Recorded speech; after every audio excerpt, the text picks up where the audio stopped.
सुलोचना के आत्मसमर्पण ने तो राक्षस कुल का इतिहास ही बदल दिया। अर्थात राक्षस कुल की परंपरा तो भोग में विश्वास करती है, योग में नहीं। उनकी संस्कृति, उनके जीवन का ध्येय और उद्घोष स्वार्थ है, त्याग नहीं। और सुलोचना ने तो अपने जीवन का ही त्याग कर दिया। नारद, सुलोचना ने कुल की भोगवादी मर्यादा को तोड़कर एक असाधारण व्यक्तित्व का प्रमाण दिया है। देवर्षि, ऐसे असाधारण लोग साधारण और अर्थहीन परंपरा का पालन कभी नहीं करते। उनके जीवन का उद्देश्य सदा ही महान रहता है। अपनी सारी इच्छाओं की बलि देकर सुलोचना ने अपने पतिव्रत धर्म को निभाया है। देवर्षि, सुलोचना का प्रत्येक कर्म अपने पति मेघनाद के ही हित में था। उसकी सारी चेष्टाएं अपने पति पर ही केंद्रित थी। देवर्षि, जब कोई व्यक्ति अपने स्वार्थ को त्याग कर दूसरे के हित में कर्म करता है तो वो मेरा ही प्रतिरूप होता है।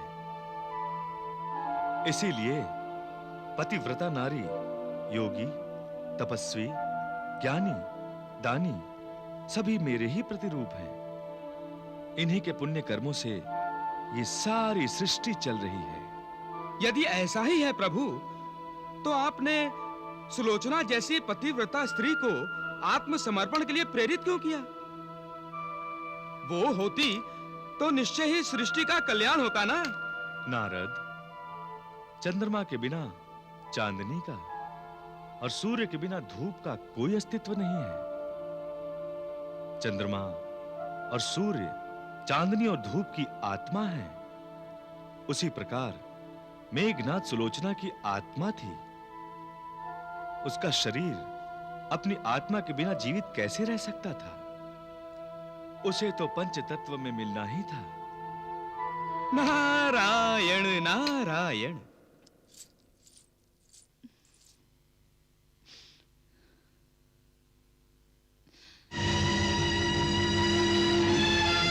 द्वारपाल, क्षमा चाहते हैं महारानी, लंकापति का आदेश है। क्या आदेश है? किसी को भी भीतर न जाने दिया जाए। मुझे भी, उनकी महारानी को भी। महाराज, महाराज!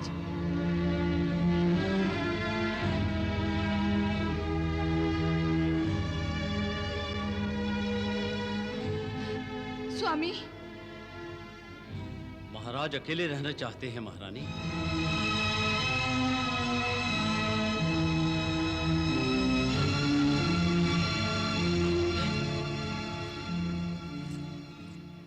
अपनी महारानी से भी नहीं मिलना चाहता है तू? क्यों?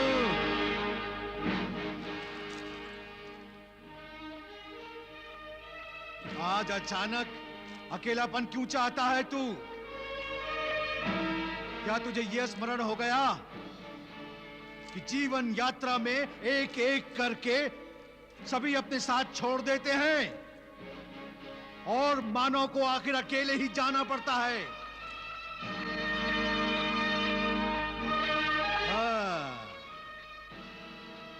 न भ्राता रहे, न पुत्र, और अब मंदोदरी से भी अलग रहना चाहता है तू? शनिदेव! तो फिर क्यों नहीं आने दिया उसे? वो तो अकेलेपन में तेरा साथ देने आई थी, तेरा दुख बांटने आई थी।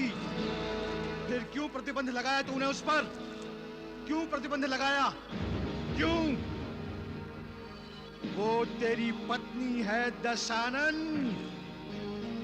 और पत्नी अपने अंतिम श्वास तक अपने पति का ही स्मरण करती रहती है, अपने पति का ही साथ देती है, और तूने उसे अकेला कर दिया। क्यों? क्यों? आखिर क्यों?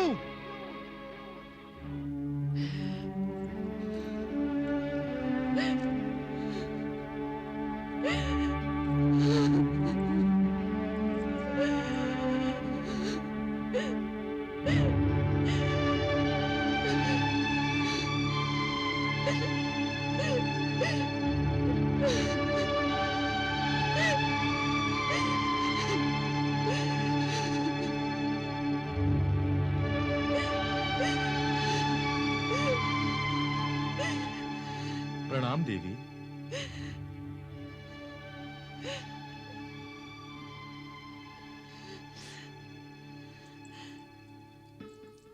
आप देवी, मैं दशरथ पुत्र राम हूं। श्री राम।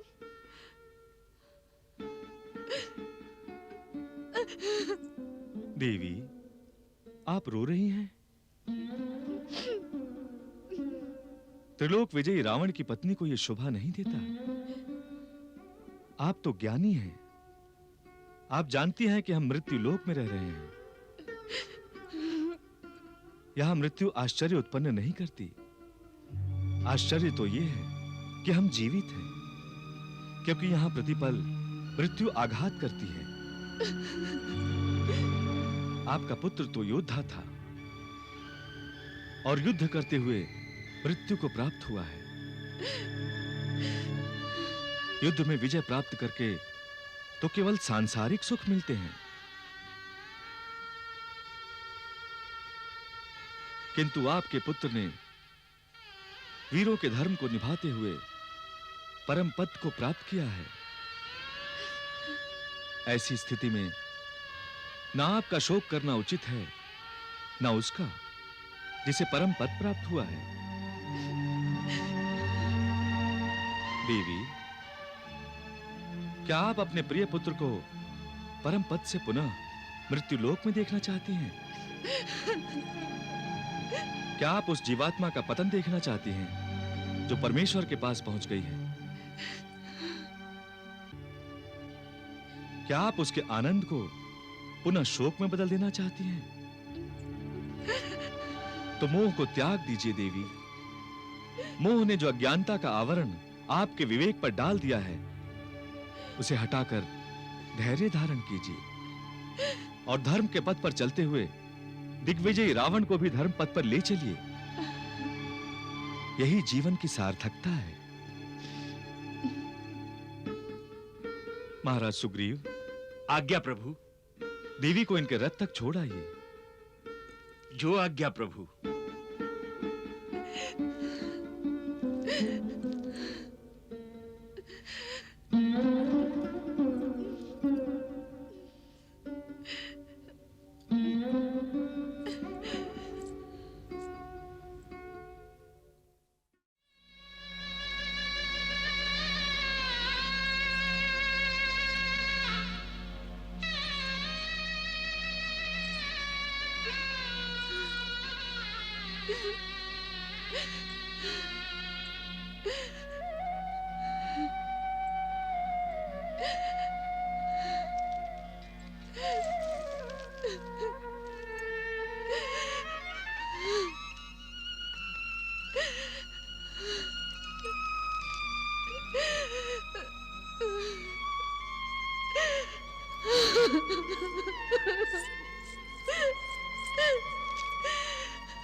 कहां गई थी?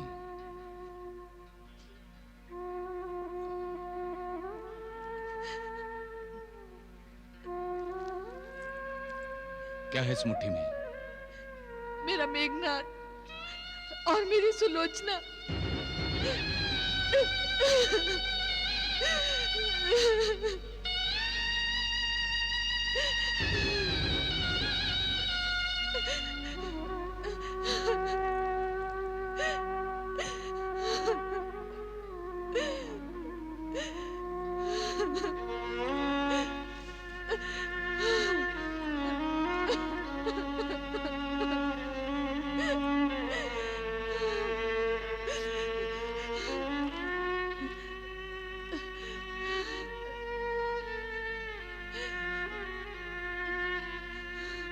मंदोदरी, मनुष्य जीवन का अंतिम सत्य यही है।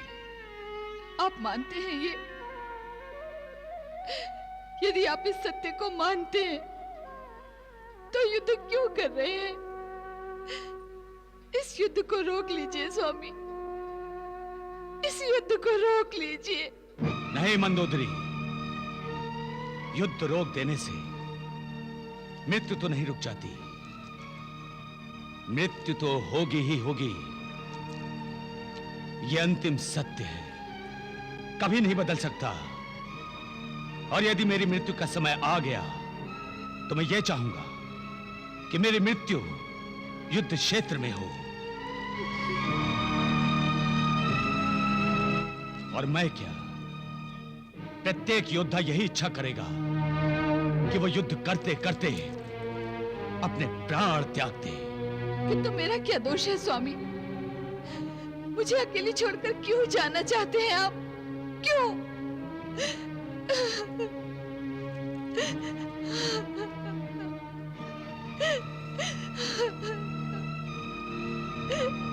कौन किसे छोड़कर जाता है, ये मनुष्य के अपने वश में नहीं है। किंतु मैं अपनी आत्मा की पुकार सुनकर युद्ध करूंगा। मैं युद्ध करूंगा अपने सैनिकों के लिए, अपने पुत्र के लिए, अपने भाई के इस बलिदान के लिए। मैं युद्ध करूंगा इस बलिदान को श्रद्धांजलि देने के लिए। मैं युद्ध करूंगा इस बलिदान का मान बढ़ाने के लिए। मंदोदरी,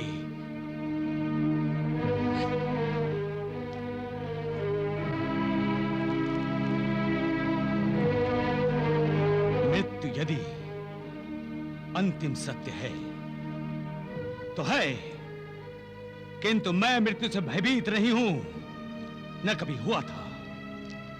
मृत्यु मुझ पर कभी विजय प्राप्त नहीं करेगी।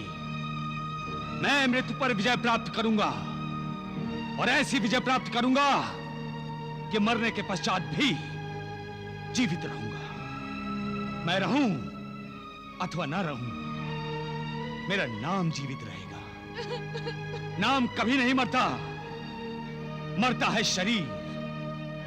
रावण कभी नहीं मरेगा, कभी नहीं। ज्ञानी हो तो रावण जैसा। देखा आपने कैसे उसने स्वीकार किया कि मृत्यु लोक का अंतिम सत्य मृत्यु है। रावण महर्षि पुलस्त का पौत्र है देवर्षि। वो ज्ञानी ही नहीं, महाज्ञानी है। सत्य का साक्षात्कार होते ही रावण ने यह भी कहा है देवर्षि कि वो मृत्यु पाकर भी जीवित रहेगा। अर्थात वो मरकर भी अमर रहेगा। निश्चय ही। सृष्टि के अंत तक रावण का नाम रहेगा देवर्षि। तब तो प्रभु आपके मनुष्य अवतार का उद्देश्य सफल हो गया। कहां? क्यों? क्या अभी भी कोई लीला शेष है भगवान? हां देवर्षि, वो देखिए।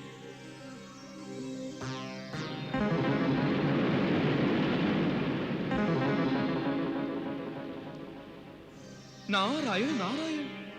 प्रभु कौन है ये दोनों? नारद, ये अहिरावण और महिरावण हैं। अहिरावण और महिरावण? दशानन रावण के कोई संबंधी हैं ये? नहीं, ये दोनों रावण के मित्र हैं। पाताल के अधिपति हैं ये। पाताल लोक से पृथ्वी पर किस कारण आए हैं प्रभु? पाताल में पाताल देवी का उत्सव मनाया जा रहा है। ये दोनों उनके लिए बलि ढूंढने आए हैं। नारायण नारायण। प्रभु ये तो लंका की ओर जा रहे हैं। कहीं दशानन रावण की बलि तो नहीं नारद, मैंने तुमसे पहले ही कहा था कि ये दोनों रावण के मित्र हैं। रावण ने एक बार इनकी सहायता की थी। उसे कृतज्ञता दिखाने के लिए इन दोनों ने, अहि और मही ने, अपने नाम के साथ रावण का नाम जोड़ दिया। तब से ये दोनों अहिरावण और महिरावण हैं। संभव है कि ये लंका में रावण से भेंट करें।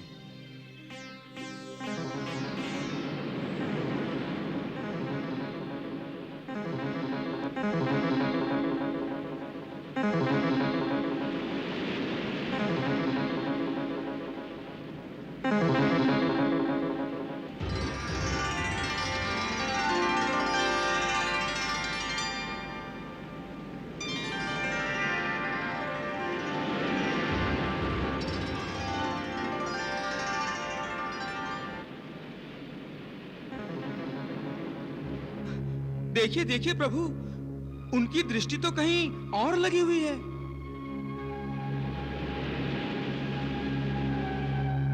प्रभु, उनके मुख के भाव देखकर तो लग रहा है जैसे उन्हें पाताल देवी के लिए बलि मिल गई। क्या ये सत्य है प्रभु? अरे नारायण नारायण, हनुमान जी, नारायण। बहुत हृष्टपुष्ट वानर है। हाँ, यह बलि पाताल देवी को प्रसन्न करने के लिए बहुत ही उपयुक्त है। तो चलो ले चलते हैं इसे। भ्राताश्री, एक बात समझ में नहीं आ रही, यह वानर इस प्रकार अपनी पूंछ का पहाड़ बनाकर क्यों बैठा है?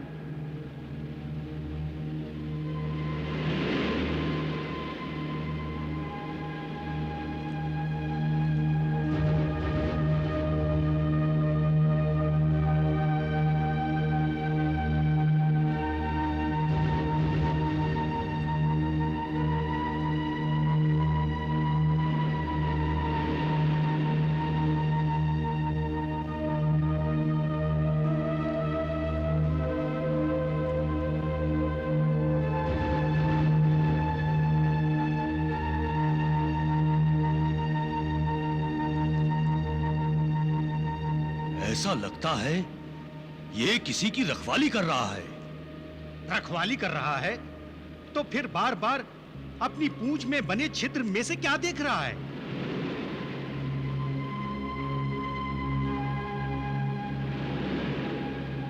चलो चलकर देखते हैं। हाँ,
ये कौन है? जो भी है तेजस्वी, बलि के लिए उस वानर से अधिक उपयुक्त हैं। तो इन दोनों को ले चलते हैं। हाँ,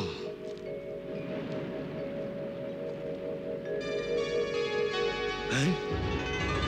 वो देखो, क्या है? यहां युद्ध हुआ सा लगता है। हाँ भ्राताश्री, हम दोनों लंका के निकट हैं और ये लंका के बाहर का क्षेत्र है।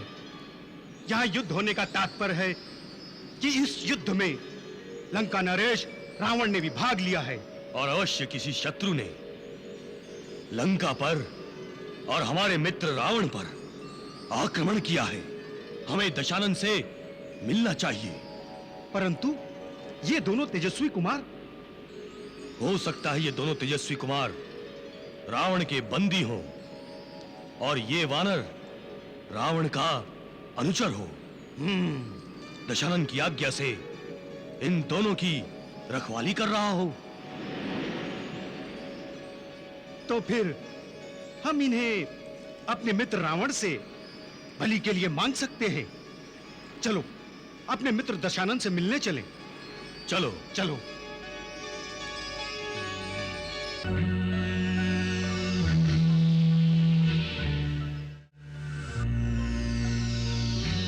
मित्र दशानन, प्रणाम। मित्र अहिरावण, मित्र महिरावण, तुम दोनों अचानक यहां बिना किसी संदेश के?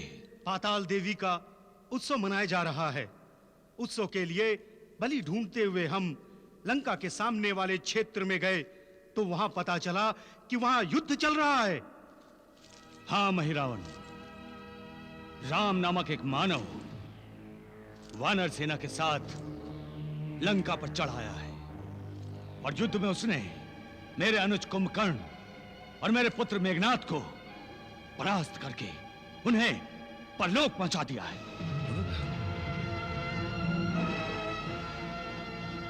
क्या मेघनाद और कुंभकर्ण जैसे योद्धाओं को? कौन है वो राम? अरे मही, वो वानर जो हमने देखा था वो शत्रु दल का तो नहीं?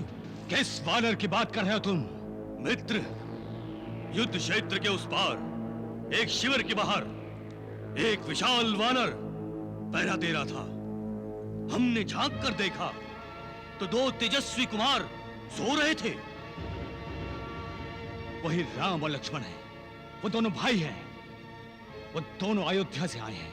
उन्हीं बालकों ने कुंभकर्ण का वध कर दिया। हाँ ही रावण, उसने असंभव को संभव कर दिखाया है और अब मैं उन्हें असंभवता की चरम सीमा तक ले जाकर संभवता के ऐसे बाणों से वध करूंगा कि उनके शरीर का प्रत्येक अंग, उनकी प्रत्येक सांस, उनके हृदय की खून में डूबी प्रत्येक धड़कन हर पल हर क्षण एक ही बात कहेगी, रावण संभव है। रावण के लिए किसी का भी वध संभव है।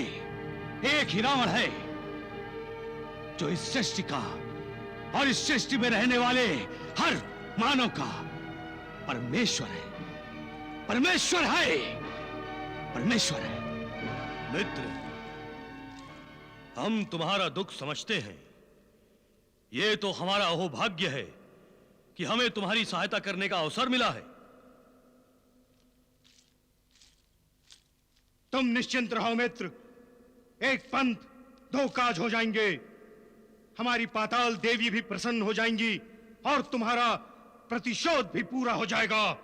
हम उन दोनों अयोध्या कुमारों को पाताल लोक ले जाते हैं और देवी की बलि चढ़ा देते हैं। नहीं मित्र, बलि तो मेरे खड़क की ही चढ़ेंगे। राम ने मेरे भाई का वध किया है। रावण सबसे पहले उसके भाई का वध करेगा। लक्ष्मण ने जिन हाथों से मेरे पुत्र का वध किया है, मैं उसके शरीर से उसके हाथों को काटकर अपने पुत्र की आत्मा को प्रसन्न करूंगा, क्योंकि राम और लक्ष्मण मेरे शत्रु हैं। शत्रु। मित्र, जो तुम्हारे शत्रु हैं वो हमारे भी शत्रु हैं। तुम्हें तो उन दोनों की मृत्यु ही चाहिए ना, तो फिर उसके लिए युद्ध क्यों? युद्ध इसलिए कि वो दोनों भाई योद्धा हैं और एक योद्धा की मृत्यु युद्ध क्षेत्र में होनी चाहिए और मैं उन्हें उनके यथा योग्य सम्मान से वंचित नहीं करना चाहता और न ही अपने आप को प्रतिशोध से। मित्र रावण, तनिक सोचो, बिना तुम्हें कोई हानि पहुंचे यदि हम तुम्हारे मित्रों को कोई लाभ पहुंचता है तो इसमें तुम्हें क्या आपत्ति है? मित्र, यदि तुम हमारा प्रतिशोध लेते तो हम तुम्हें सहर्ष अपनी कृतज्ञता प्रकट करते, किंतु हम तो अपने स्वार्थ के लिए तुमसे प्रार्थना कर रहे हैं। हमारी पाताल देवी की प्रसन्नता हमारे लिए तुम्हारे प्रतिशोध से अधिक महत्वपूर्ण है। अतः हमें राम और लक्ष्मण को साथ ले जाने की आज्ञा दे दो मित्र। उन दोनों का बलिदान तो पहले से ही नियुक्त था, अन्यथा हमने तो पहले उनकी रक्षा करने के लिए बाहर बैठे उस वानर को ही अपनी बलि के लिए सोचा था। तुम जिस वानर की बात कर रहे हो उसका नाम हनुमान है और वो हनुमान एक बार लंका में आकर लंका दहन कर चुका है। वो तुम्हें राम और लक्ष्मण को ले जाने नहीं देगा।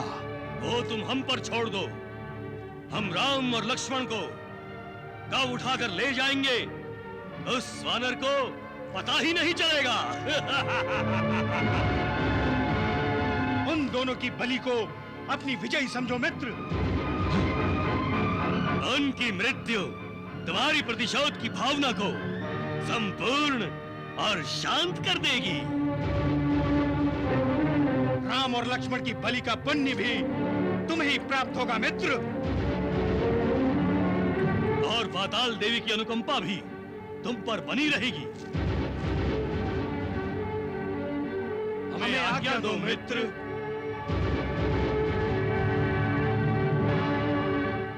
आज्ञा है। धन्यवाद मित्र, धन्यवाद। बलि पूर्ण होते ही हम तुम्हें सूचित कर देंगे। जाओ और शीघ्र से शीघ्र यह काम करो। प्रणाम।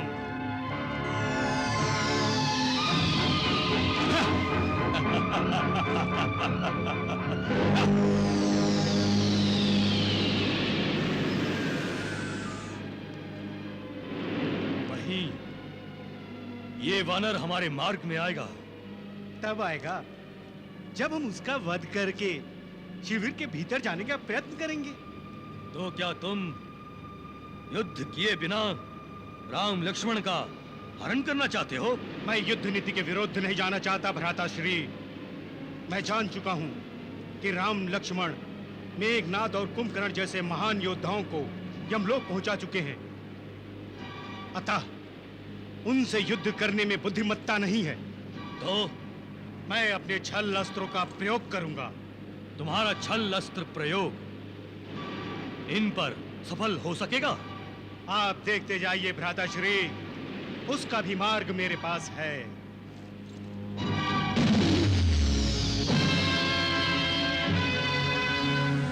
प्रणाम स्वामी। क्या है? हम दोनों भूगर्भ से उस शिविर में जा रहे हैं। वो जो वानर वहां बैठा रखवाली कर रहा है, वो देख रहे हो ना, वहां ऊपर एक पल के लिए तुम दोनों को उसका ध्यान अपनी ओर आकर्षित करना है। अर्थात उसे युद्ध के लिए ललकारना है। हाँ, ऐसा ही करना है। परंतु कब? वो हम तुम्हें बताएंगे कब। तुम दोनों अपने कान खुले रखना। मैं आक्रमण बोलूंगा, ये आवाज केवल तुम दोनों को ही सुनाई देगी। जो आज्ञा स्वामी।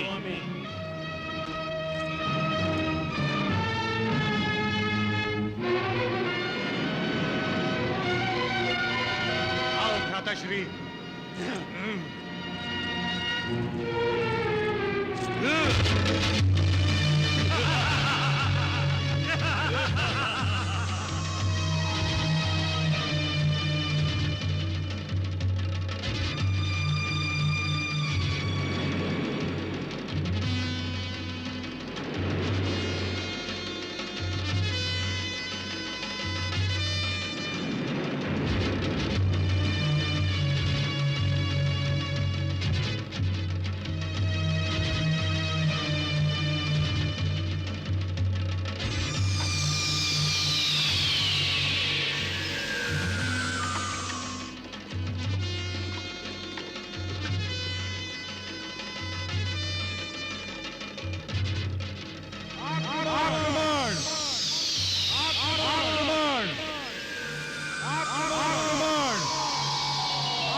अवश्य रावण के द्वारा भेजे गए कोई मायावी राक्षस होंगे।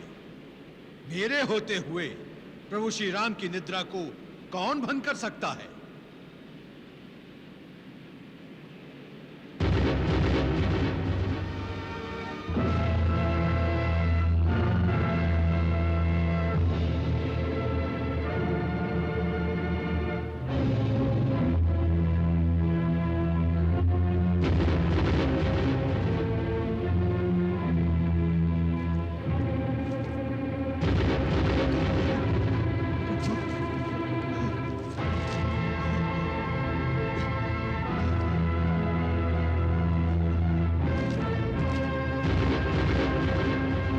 प्रभु श्री राम कहां गए? प्रभु श्री राम कहां गए? जय श्री राम।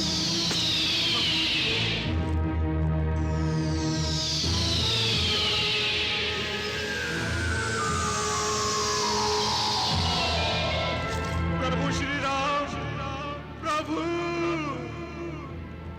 प्रभु श्री राम, प्रभु श्री राम, प्रभु प्रभु प्रभु श्री राम।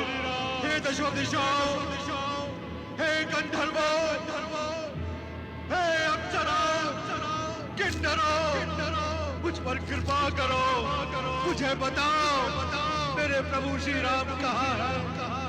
मेरे प्रभु श्री राम कहाँ है? मेरे श्री राम कहाँ है? महाराज विभीषण, रावण ने माया के प्रयोग से मेरे प्रभु श्री राम और लक्ष्मण का हरण कर लिया है। इसलिए मैं जा रहा हूं रावण और उसकी लंका का विनाश करने। जय श्री राम। नहीं हनुमान, रुक जाओ। नहीं महाराज विभीषण, आज मैं रावण और उसकी लंका का विनाश करके ही रहूंगा। क्या तुम श्री राम सहित लक्ष्मण के प्राण संकट में लाना चाहते हो? यही तो दशानन चाहता है। क्या? कि तुम मुझसे उलझ जाओ और जिसने श्री राम और लक्ष्मण का हरण किया है वो उन दोनों को अपने स्थान तक ले जाने में सफल हो जाए। ये आप क्या कह रहे विभीषण जी? महाराज विभीषण, क्या रावण ने प्रभु श्री राम और लक्ष्मण का हरण नहीं किया? हाँ पवन पुत्र। फिर किसने किया? मैं जान गया हूं। श्री राम का हरण पाताल अधिपति अहिरावण और महिरावण ही कर सकते हैं। अहिरावण, महिरावण? वो दोनों मायावी हैं, रावण के मित्र हैं। कदाचित रावण की सहायता करने के लिए उन्होंने हरण किया हो और श्री राम और लक्ष्मण को पाताल ले गए हो। पाताल? वो छिद्र देखा आपने? वहीं से अहि और मही श्री राम और लक्ष्मण को पाताल ले गए हैं।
मही, इन दोनों भाइयों को देखकर तुम्हें क्या लगता है कि इन्होंने मेघनाद और कुंभकर्ण जैसे योद्धाओं का वध किया होगा?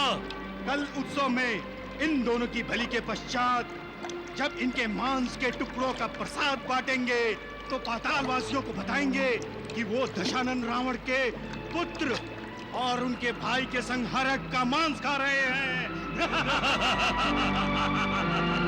हाँ मही, इन दोनों भाइयों की बलि से दशानन की चिंता भी दूर हो जाएगी।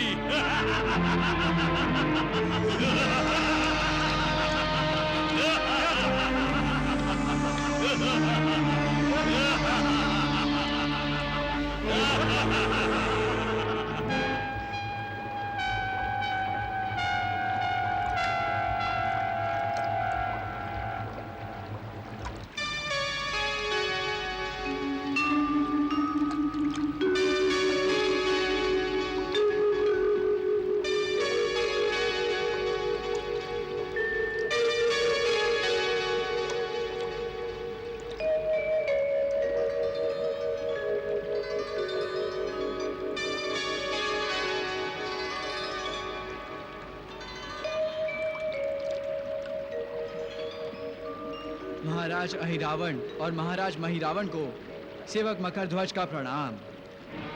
प्रणाम मकरध्वज, प्रणाम।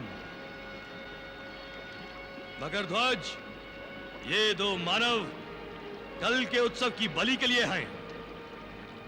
इनकी बलि चढ़ाए जाने तक किसी को भी इस पाताल नगरी में प्रवेश करने नहीं देना। मैं प्रवेश द्वार बंद ही रखूंगा। मकरध्वज, पहले हमारे लिए तो द्वार खोलो। जो आज्ञा महाराज।